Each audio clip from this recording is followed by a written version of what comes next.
Nabanggit ko na sa'yo na ayoko nang sana munang magkaroon tayo ng involvement sa isa't isa. Parang may ginawa akong masama. Nangihimasok ka na naman sa amin eh. Ngayon pati itong pag-alis ni Stella papuntang Canada, pinakikialaman mo na. Alam ko rin naman na ginagawa niya yun para sa pamilya namin eh.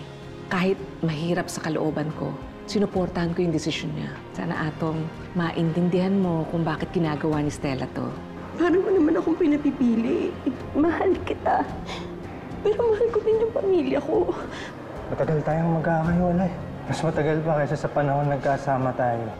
Hindi naman siguro tatanggapin ni Stella yung offer, di ba? I mean, pang mahal mo naman talaga yung tao.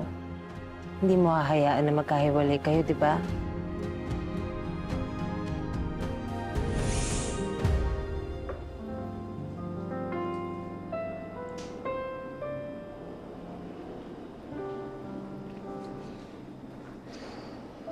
Atom,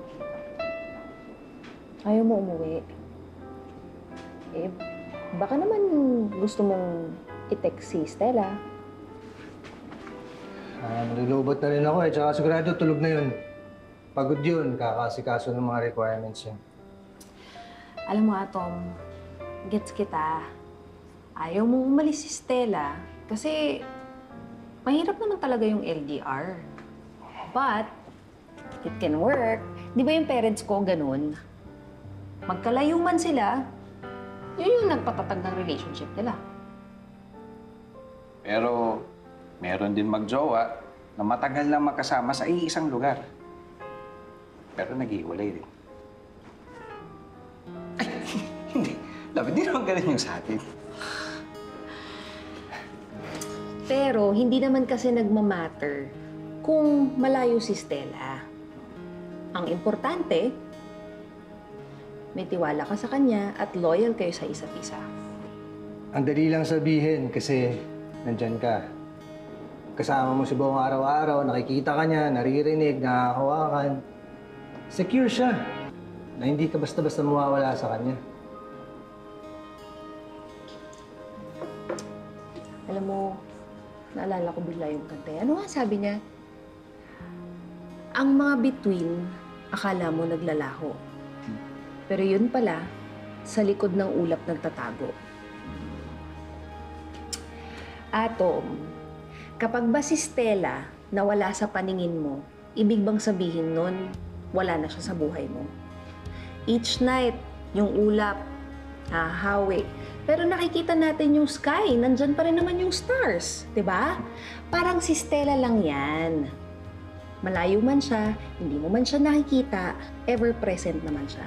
Nagmamahal sa'yo kahit sa malayo. Siguro nga, yun yung kailangan ko malaman. Pero para sa akin, umalis man si Stella o hindi, mamahalin ko pa rin siya. Yun! Oh, dahil dyan, cheers tayo.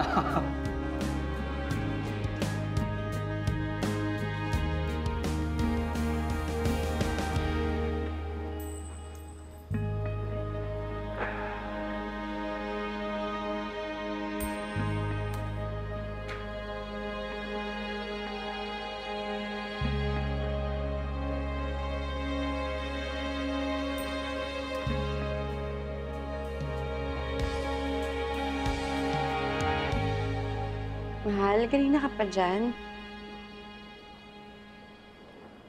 Kanina pa kita hinihintay, hindi ako makatulog sa pag-aalala sa'yo. Ang oras na. Pa-practice lang kasi ako. Nakapagtao. Payagan kitang umalis. Bangko Sentral, hindi ka alis. Alam mo ni, ano ba?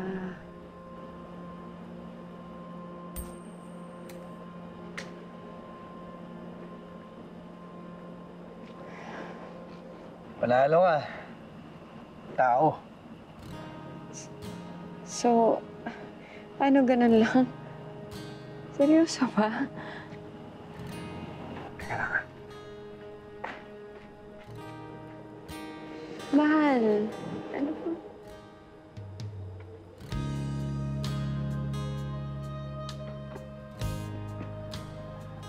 Ito nga pala. Para sa akin?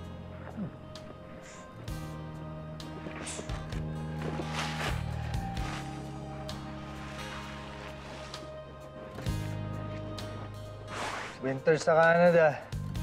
Pagdating mo dun, So, ibig sabihin pumapayag ka na umalis ako? Ha? Mahal, sagutin mo naman ako. Huwag mo naman ako dinadaan sa pakoy tsaka pa-jacket mo. Ano ba talaga? Ano, so oo na? Payag ka na? Oo na ba to? O ano ba? Okay na ba? Oo na ba? Payag ka na ba? Ha? Oo na? Mahal, hindi mo...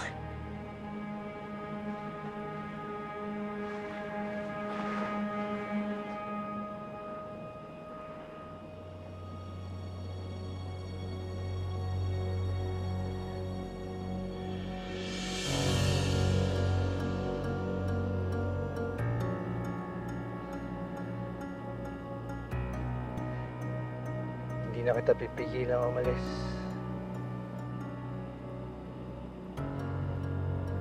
Pero may tatanong muna sana ako sa'yo.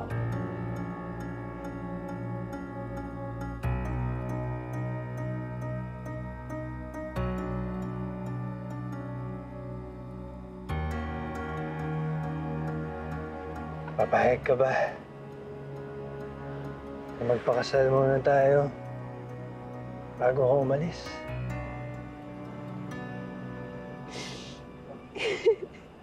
Yes. Yes. The sky is brighter whenever you're with me. You alone can make me feel so alive. The moon, the stars I can see in your eyes. If lightning never strikes the same place twice, how come this is what love conspired? Is it enough to love you from afar? From today I love the earth before, 'cause that's the only way I know I can be with you. I won't let go, can't let go.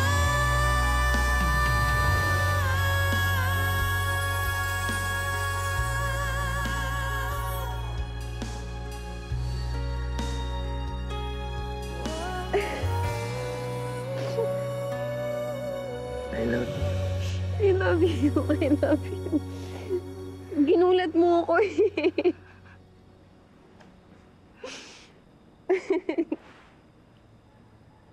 Seryoso ba to?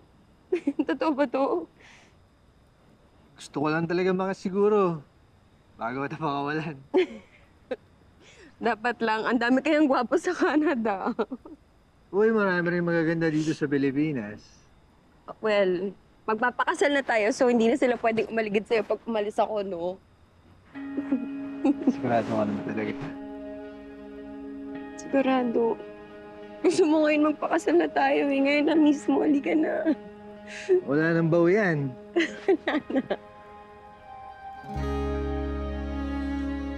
Mahal, sa buong buhay ko, ngayon lang ako naging ganito kasigurado tsaka kasaya sa naging desisyon ko. Asikasuhin ko na to, ah. Makakasalan kita kahit saan mo gusto. Pero sa ngayon, doon muna tayo sa mabilis. Civil wedding muna tayo, ha? Kahit saan payag ako, pero kailangan ko muna sabihin sa pamilya ko. Sige. Ipaalam muna natin sa pamilya mo, tapos saka na lang natin sabihin ka ng tatay. Okay lang ba yan? Mrs. Menandres? Ninilig ako doon. Mr. and Mrs. Menandres.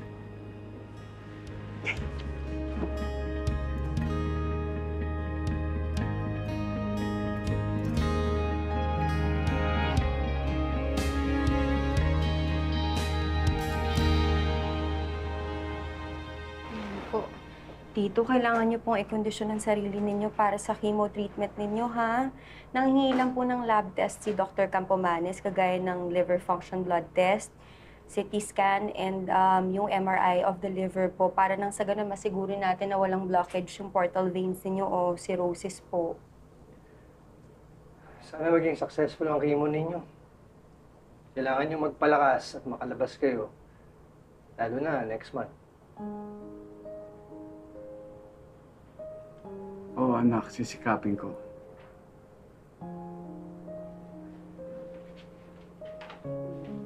Bakit? Anong meron next month?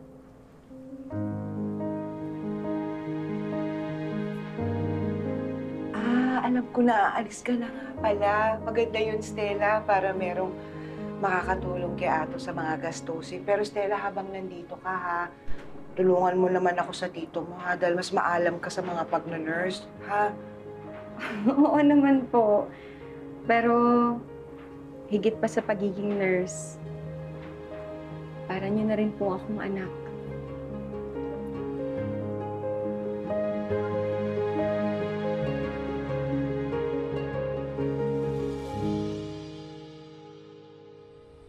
Malilate na ako sa meeting ko. Ma'am Z. Magpapaalam sana ako mag-leave kahit na ilang araw. Pwede nga sana ako mag-half day na lang ngayon eh. Biglaan naman yata. Why? May mga sikasuhin lang. Kailangan ko rin pumunta ng City Hall para kausapin yung judge. Okay. My dad knows the judge there. Attorney dati si Daddy. He used to be in contact with that judge na nagpa-practice pa siya as a lawyer. Ay, talaga? Baka naman pwedeng makahingi ng pabor. Kailangan namin talaga siya makausap para makapagpa-schedule na rin kami. Nang ano? Can you tell me what this is about? Ikakasal na kasi kami ni Stella.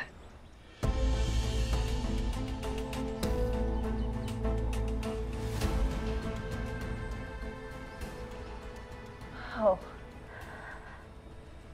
Na-surprise ako, but I'm happy for you. Salamat. Nag-decide kami ni Stella na magpakasal muna bago siya umalis papuntang Canada. Kaya nagmamadali kami ngayon. I see. Yun pala yung plano niyo. Okay, I'll talk to my dad para mailakad ka niyo sa judge. I'll go ahead na.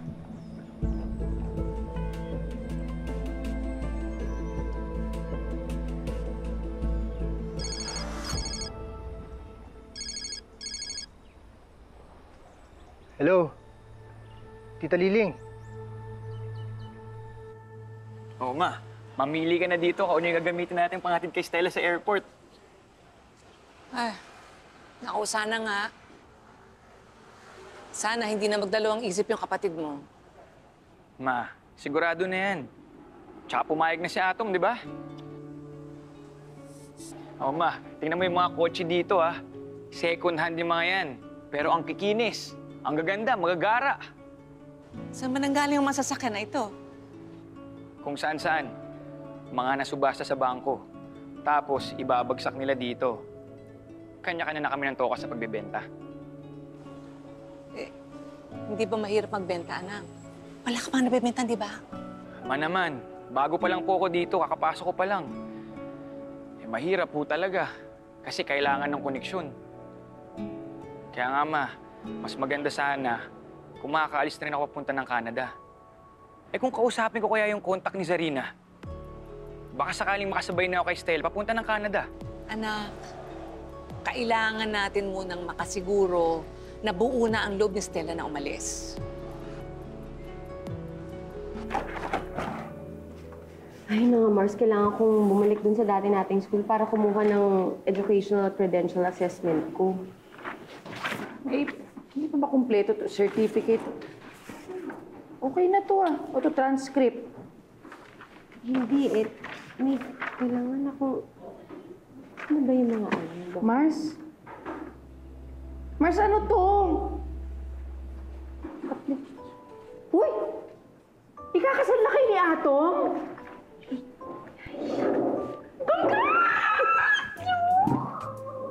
Ate, bakit ka maingay? Ikaw naman. Naku, ikaw ang dahil mong ganap sa buhay, ah. Pero congrats. Ay, nakakatuwa ito. Ay, nakakatuwa, Mars. Yan ang booking mo na ako, Mars, ha? Eh, bakit na booking? Ano to, wala kang balak sabihin sa akin talaga? Magpapakasal ka na? Oh, what a friend. Eh, Mars, sorry. Hindi, Sorry excuse. na. Nag-usap kasi kami ni Atom na syempre gusto naming maunang ipaalam sa mga pamilya namin. Diba? Ay, oo nga naman. May point ito. Pero Mars, sa isip ko na, ito mo, naayos mo na yung lahat ng kailangan mong ayusin para sa Canada. Ano, hindi ka natutuloy? Hindi, syempre tuloy pa rin yun. Naalis pa rin ako, Mars. Mamadaliin lang talaga namin ni Atom yung kasal namin. Tapos aayusin ko na lahat ng documents para makaalis na ako. O di ayan, magpapakasal na kayo ni Atom ngayon. So, hindi na makakapag-ipal yung si Serena. He's all yours. Like, arte, can't touch him. Straight. Boom. Straight. Double jab. 1, 2, straight. Boom. Apat. Pam, pam, pam, pam. Nice. Taba. Straight. Pam. Straight. Pam. Straight. Pam. Ay, sir. You know, the last time nakita kitang ganyang kakagigil was when you broke up with Gerson. So, Gerson pa rin ba? It's Atom, Dad. He's getting married. So, how does that affect you? Di ba siya nag-iisip? Bakit niya papakasalan yung babaeng yun? Tapos ako naman, gaga. I gave her an opportunity sa Canada, so now she has a nice job waiting for her and she's getting married pa. I don't know kung saan papunta tong litanya mo, no? Calm down. No, Dad. The point is, sinira niya yung kasal ko. And now she gets to have her cake and eat it too? That's so unfair. Hindi ako pwedeng pumayag na ganon.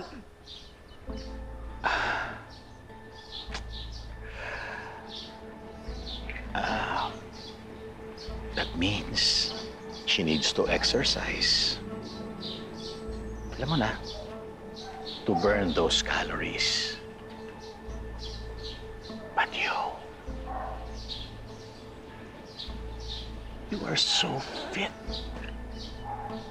Yan ang lamang mo sa kanya.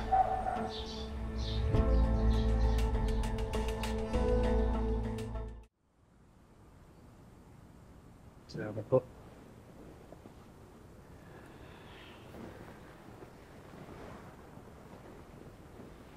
Maraming salamat at pumayag ka na magkasarilinan tayo.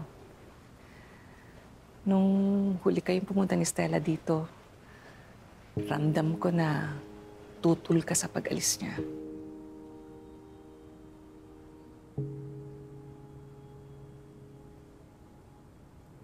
Ikaw ang dahilan kung bakit nag-aalangan siya. Nakikiusap ako, Atom. Kung maaari, suportahan mo si Stella para maging magaan sa kanya ang pag-alis papuntang Canada.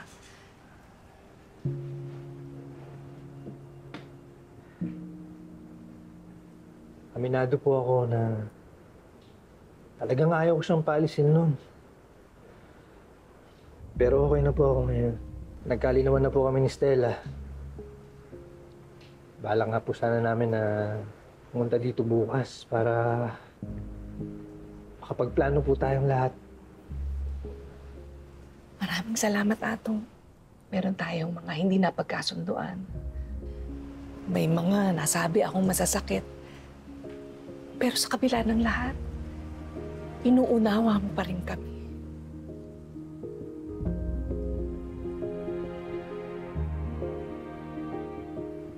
Mahal ko po ang anak ninyo, kaya mahalaga rin po kayo sa akin. Masaya ako na nagkakaunawaan tayo. Kasi yung punto na parang pinaghahatian natin si Stella. Pero nagawa mo pa rin magpaubaya.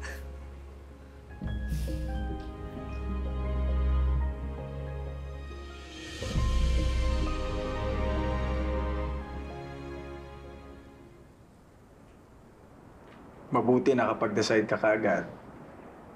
Opo, nag-start na rin po akong asikasuhin yung mga requirements. pero may kailangan po sana akong ipakiusap sa inyo. Baka po pwede bigyan niyo pa ako ng 3 months bago ko maproseso lang lahat ng documents. Kasi po may kailangan lang talaga akong unahin. Nabanggit ko na sa'yo na urgent ang hiring. And the employer can't wait that long. Maraming applicants na nag-aabang sa slot mo. Nagkataon lang na highly recommended ka ni Zarina. Sir, paano po kaya kapag meron pong cases na kailangang mag-change ng civil status? Medyo problematic yan. And it will cause further delay. Changing of status means change of documentation. And with that, you have to reapply again. And correct documentation is part of evaluation. So it would really take time. Sir, kaya ko po yun. I can do this. Pinapangako ko po sa inyo, makukumpleto ko lahat po ng documents within 2 months. Sir, kailangan ko po talagang umalis eh. Dito po nakasalali ang kinabukasan ng pamilya ko.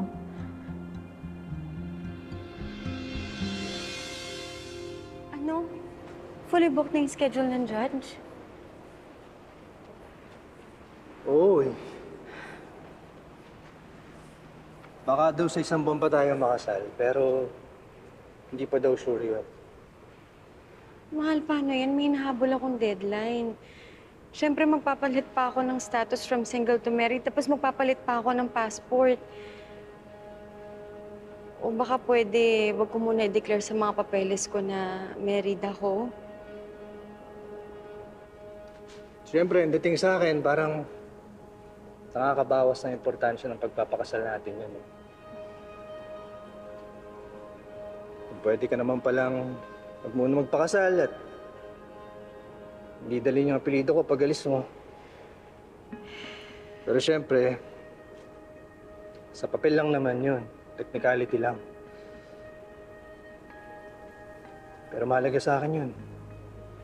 Kasi kung magpapakasal tayo, lubusin na natin. Kaya nga tayo nagmamadali, di ba? Sana lang talaga umabot ako. Siyempre, mahal, importante rin sa akin yun. At hindi na ako makapaghintay na maging Mrs. Menandrez. Siyempre, proud ako maging asawa mo eh. Di ba? Mahal, paano kaya kung lumapit na tayo kay Mayor? Nagtanong na nga ako. Kakatapos lang daw ng mass wedding last week. Hindi ko alam kung masusundan agad yun. Paano yan? Huwag ka mag-alala. Kakausapin daw ni Ma'am Zarina yung daddy niya. May kakilalang judge. Basta, one day at a time lang muna tayo. Tapos, bukas naman, papaalamin natin sa pamilya mo.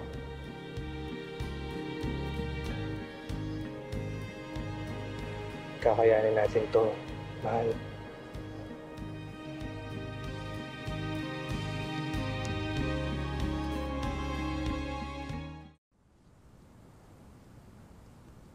So, mag-a-apply ka ng trabaho sa Canada as a company driver? Opo, sir. Baka pwede na ako sumabay kay Stella. Naku, mukhang malabo yan. Kasi una, wala kaming job opening sa position na ina-applyan mo. And pangalawa, hindi pa sure kung makakapag-submit si Stella ng documents on time. Eh, may uunahin pa daw siya eh. Nay, minom ka muna.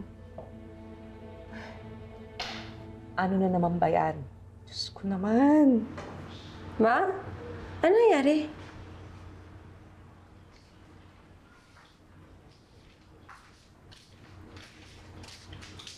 Gusto mo raw matras?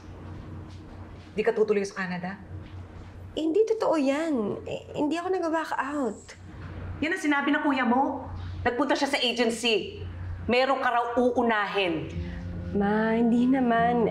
Kinukumpleto ko pa yung mga requirements sa punta ng Canada. Baka mali lang yung pagkakaintindi ni Kuya. Nagpapalusot ka lang yata eh. Ang sabihin mo, ayaw mo talagang umalis. Ano si Atom ang dahilan? Siya ang gusto mo unahin. Ma, hindi naman sa ganun. Binibilisan naman namin ni Atom sa lahat para makaalis ako agad. Eva, sabi ko naman sa'yo eh. Masyado kasi magpapanik. Oh, ano raw yung aasikasuhin mo?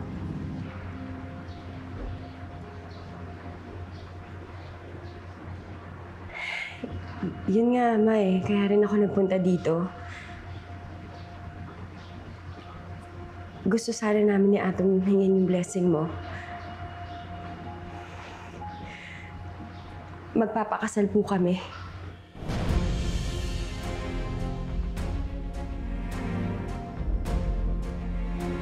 Yan ba talaga ang uunahin mo? Ma, hindi. Mabilis lang namin gagawin, Ma. Tapos aalis na ako agad pagkakasal namin. Ganun lang kabilis, Ma. Kapag yan ang inatupag mo, Stella, sasabit ka. Pakakawalan mo yung napakalaking oportunidad na magpapaganda ng buhay natin. Ma, hindi. Pakinggan niyo muna naman ako. Hindi naman ganun yun. Ma, huwag ka namang tuwiran pa. Hindi ako papayag. Hindi ako papayag na makasal kayo ni Atom.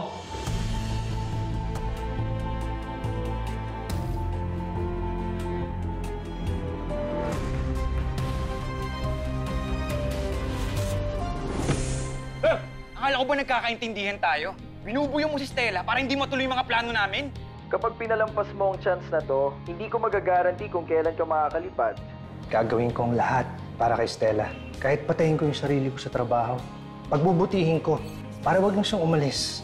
Ganon ko siya kamahal. You have the audacity na ipahiya ako?